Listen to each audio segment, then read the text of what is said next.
Salut, c'est Romain pour Random Dev. Quand on se met à filmer, que ce soit un trimbalant, un drone ou une caméra, ou qu'on découvre la photo, on arrive vite, très vite, à avoir besoin de place pour transporter tout ce joyeux bordel. Quand je suis parti en Islande l'année dernière, il était très clair que mon sac à dos Herschel, ou Boge, pour les vrais, oui, Boge, eh bien, il n'allait pas être très pratique. 12 tests du Wonder Provoque 31 litres. On rigole pas sur le nom, je sais pas si c'est la prononciation officielle, mais ça sonne mieux que Wonder Provoque. Enfin bon, ce sac, il déboîte. Au-delà de cette marque et ce nom de barbare, se trouve sûrement le sac le plus classe et le mieux présenté que j'ai eu entre mes mains. J'ai pas mal cherché, je voulais un truc joli. Déjà, ça élimine 80% des sacs du marché. Et je voulais aussi un sac un peu streetwear, que j'allais pouvoir me resservir par la suite sans avoir l'impression d'avoir une tente Quechua attachée dans le dos. Et donc oui, l'esthétique était un petit critère. Et c'est pour ça qu'il est pas dégueu, quoi. L'aspect mat déperlant, c'est très réussi.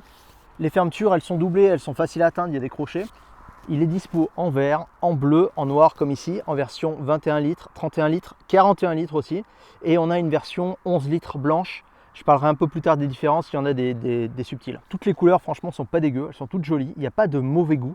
Et pour une fois, j'ai été sur une valeur sûre du noir mat. Je voulais un sac qui peut me trimballer beaucoup de matos, mais pas que. Je voulais un compartiment fourre-tout pour balancer tout et n'importe quoi. Et aussi la possibilité de glisser un MacBook à l'intérieur. Plus bien sûr l'essentiel, à savoir une caméra avec un objectif, une caméra type plein format et un deuxième objectif, voire un troisième, et la possibilité de caler un drone avec tout ce qui va avec, c'est-à-dire la télécommande, les batteries supplémentaires. Et aussi je voulais une ouverture latérale pour récupérer l'appareil sans avoir besoin d'ouvrir le sac. Il y en a qui s'ouvrent par le devant, par le dessus. Moi je voulais une ouverture latérale, je trouve ça assez cool. Donc ouais, je suis chiant et en plus je le voulais beau. Mais ce sac il répond à tous ces critères et bien plus encore. Côté extérieur, je reviens sur le design, mais déjà c'est classe, franchement c'est classe. C'est superbement bien fini. Il n'y a rien qui s'effiloche. Là je l'ai depuis quasiment un an, il est nickel. J'adore la couleur mat, franchement, et comme je l'ai dit, la finition déperlante est vraiment propre. Les fermetures sont toutes doublées, résistantes à la pluie et faciles à choper et ouvrir. On a des emplacements pour crocheter des accessoires comme les sangles de maintien au niveau de la taille, mais aussi sous le sac pour accrocher par exemple un trépied. Ou encore, on a deux accroches à l'avant sur lesquelles on peut mettre des straps et accrocher par exemple un duvet, c'est super pratique. Sous le sac, il y a aussi une poche cachée qui est juste là pour mettre l'équipement, la protection pluie. C'est en option, je le précise, mais du coup, on a une poche, c'est super pratique et c'est bien caché. Et en parlant de trucs cachés, là, derrière le strap qui sert pour les valises, pour la passer au niveau d'une anse d'une valise, on a aussi une superbe petite poche cachée pour mettre du matériel de premier secours. On ne sait jamais. Mais bon, à la base, c'est quand même vachement plus pour les papiers d'identité. On retrouve aussi sur le sac, à ce niveau-là, une poche latérale. Pas assez grand pour un smartphone, mais pour coller des clés. En plus, on a une petite accroche qui est super pratique pour accrocher là-dedans. Et on a aussi une poche sur le dessus du sac pour permettre, par exemple, là, on a la place pour un smartphone, mais on peut stocker aussi une télécommande de drone. Donc c'est spacieux et c'est pas fini.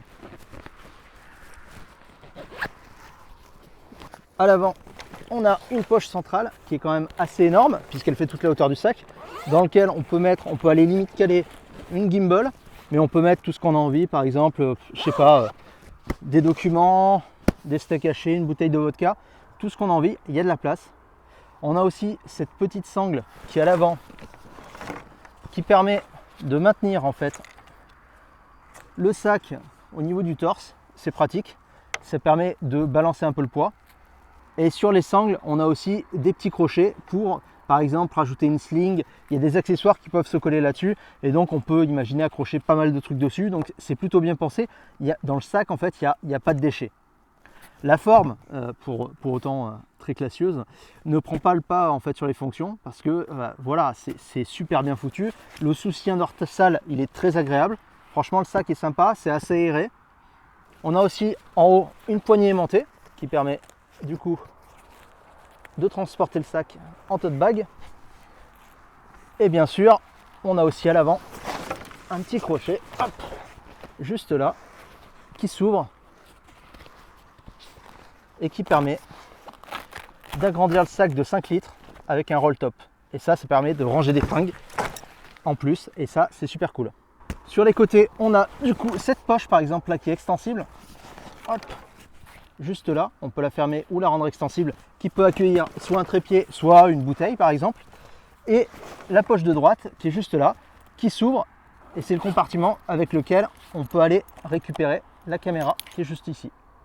Donc ça, c'est super pratique, surtout quand on attache le sac au niveau du ventre, on peut le faire pivoter, sortir la caméra tranquillou.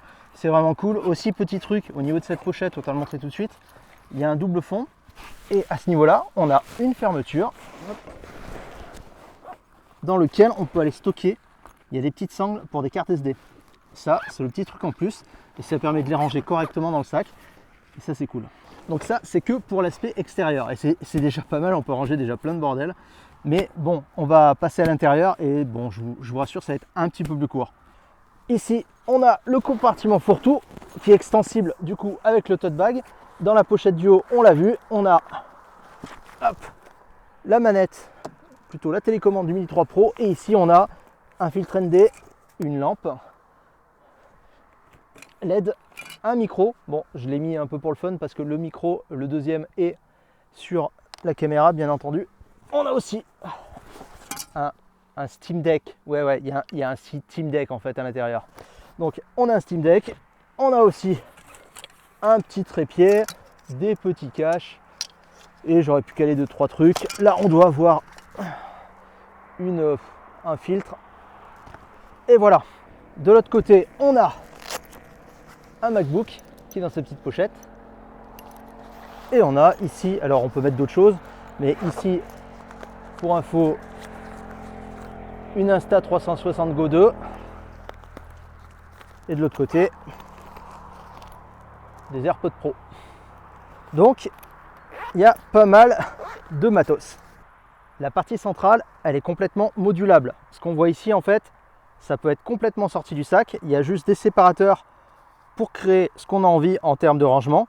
Mais tout ça, c'est un cube qui peut être extrait complètement du sac et qui est optionnel. Pour avoir accès au cube, il faut prendre le kit photographie qui comprend le sac 31 litres avec le cube intégré, ainsi que les sangles pour la taille et les sangles en bas du sac pour le trépied. Là aussi, c'est en option, ce qui est un petit peu dommage.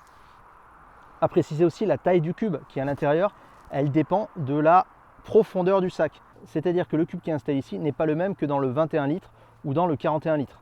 La différence au niveau des sacs, hop, on va passer comme ça. La différence entre le 21, le 31 et le 41 va jouer pas mal au niveau de l'épaisseur du sac, la profondeur. Donc les cubes sont différents en fonction du 21, du 31 et du 41. Le 31, c'est la taille parfaite en fait pour trimballer par exemple. Là c'est un petit, du coup on est sur un A6400, mais sur un DSLR qui est un peu gros, la poche pour sortir l'appareil sera plus large et permettra plus facilement de sortir un DSLR. Sur un 21 litres, la poche étant plus petite, je crois que sur des gros modèles, des Canon 5D, ça passe pas trop. Moi j'ai pas trop de soucis. Avec le 31, la taille est plutôt cool. Autre chose à préciser, le 11 litres est un peu différent des autres, du 21, du 31, du 41 litres, parce qu'il a justement les compartiments cubes qui sont intégrés au sac. On ne peut pas le retirer. Donc en fait c'est pour ça que le tarif du 11 litres est égal à celui du 21. Le 21 est vers les 200 balles, le 11 litres aussi. Sauf que le 21 à 200 balles ne contient pas le bloc photo et pour lui aussi il faut prendre le kit photographie. Autre petit détail aussi sur le 11 litres, on n'a pas la superbe pochette secrète à l'arrière du sac, c'est pas bien grave, et on n'a pas de slot pour mettre des tablettes, parce que moi il y a un slot pour le PC portable, mais aussi pour une tablette. Niveau tarif, c'est assez cher, ça commence à 200 €, le 11 litres est à 200, le 21 de base, donc sans le bloc, à 200 € aussi, le 31 à 220, 240 € sans le bloc non plus, et lorsqu'on rajoute du coup le cube, on monte à 250 pour le 21 litres, et vers les 300 € pour le 31 et pour le 41 litres. De mon côté, j'avais profité d'une promo, le 31 litres avec le pack photographie, plus le trépied que j'ai utilisé justement dans cette vidéo, qui vaut à peu près 100 € pour 300 balles. Donc c'était assez intéressant parce que du coup j'avais pour 300 balles un gros kit. Et cette promo a l'air de revenir souvent, donc si vous êtes intéressé, rendez-vous sur missinumérique.com, c'est là où j'achète le plus souvent mon matos. Bon, ça représente quand même un petit billet, mais quand on regarde la concurrence, niveau tarif, c'est pas déconnant, au contraire. On a du f-stop, mais plus orienté rando. D'ailleurs, côté rando, le Wanderer Fernway a l'air super sympa aussi. Celui qui marche pas mal, c'est le Low Pro BP 450, mais pas aussi polyvalent et clairement, il est pas très jovial. Chez Peak Design, on a leur Travel Backpack. Il est pas mal, modulaire aussi. C'est celui qui se rapproche le plus du Provoque. Il est peut-être un peu plus passe-partout, mais en termes de rangement, on est loin du Wanderer quand même. Et côté confort, franchement le Wanderhead il est plutôt pas mal avec la possibilité d'avoir la sangle pectorale ou encore une sangle ceinture au niveau des hanches. Après quand j'ai fait pas mal de rando en Islande, au bout de quelques heures, plus de 2 quand même pour être précis, je ressentais un peu une gêne au niveau des omoplates. C'est peut-être le positionnement qui n'était pas optimal au niveau des bretelles, sachant que je me trimballais aussi, en plus du matos, un trépied et une bonne bouteille en fonte sur le côté du sac.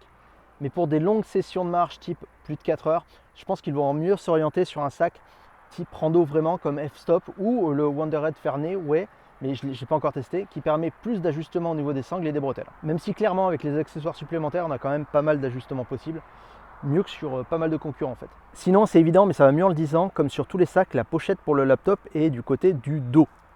Du coup le sac est plus rigide, il y a moins de confort lorsqu'on a un laptop dedans. Donc c'est un super sac, perso je le trimballe partout et pour tout ce que je transporte, tout ce qu'on a vu quand même, 31 litres c'est pas mal. Mais je pense que pour un truc purement urbain, sans des tonnes de matos, le 21 litres, voire même le 11 peuvent suffire. Attention par contre, si vous avez un réflexe ou DSLR, c'est assez imposant. La profondeur du 31 litres sera préférable aux autres, surtout pour le sortir par la poche latérale.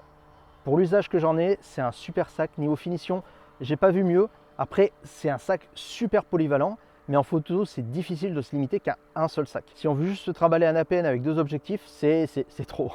Bref. Si vous avez besoin d'un sac photo, vidéo pour transporter pas mal de matos, que ce soit pour la jungle urbaine ou pour des panoramas de l'Islande, bah franchement vous pouvez y aller les yeux fermés. C'est de la super cam. J'ai même du mal à comprendre que la marque ne soit pas plus connue dans l'Hexagone. Voilà, c'est ainsi que se termine ce petit test. Si vous avez aimé cette vidéo, n'hésitez pas à consulter ma dernière vidéo visible juste ici. Et comme toujours, n'hésitez pas à vous abonner, à partager, à commenter, à cliquer sur la cloche de notification. C'était Romain pour Random Dev. Allez, salut!